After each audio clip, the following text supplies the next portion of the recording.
When we are working with resistance, our aim is to identify the specific parts of personality where that resistance is taking form.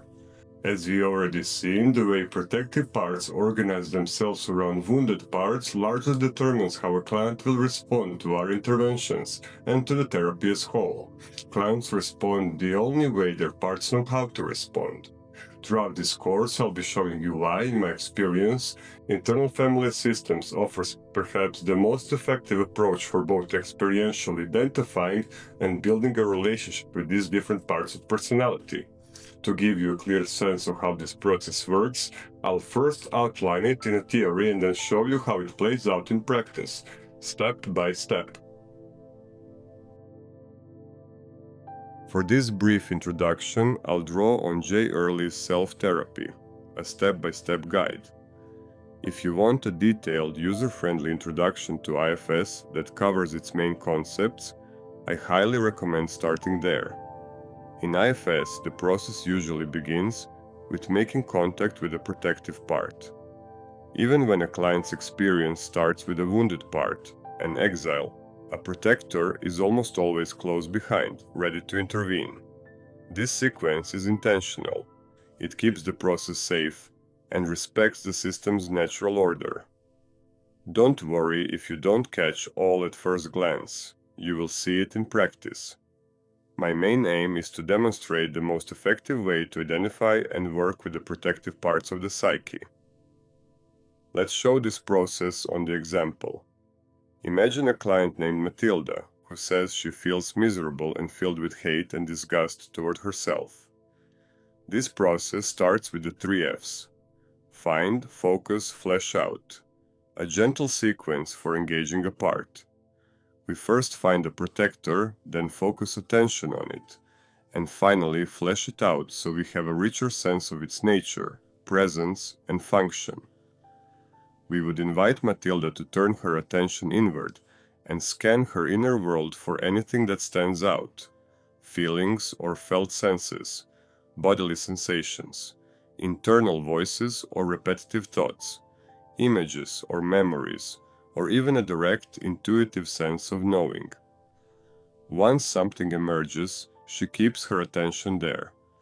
This isn't usually hard. These parts often need our attention. If it's vague at first, that's fine. The process can take time. Unlike many other approaches, IFS doesn't rush to expose pain or push for change. Instead, the focus is on stepping directly into the heart of the defense, making connection before moving deeper. For Matilda, the phrase "I hate myself" becomes the focus. She stays with it, letting it be the doorway to deeper contact with the part behind it. As she describes it, she notices a heavy feeling, a pinching in her chest and pressure on her shoulders. The pain hints at an exile, but the pressure seems to come from elsewhere. I might ask how she feels toward that pressure or where it seems to come from. Often, clients will sense a presence, like someone standing behind them or hovering nearby. For Matilda, the presence reminds her of her grandmother, with whom she spent most of her childhood. Her grandmother often snapped at her or shamed her, for a variety of reasons.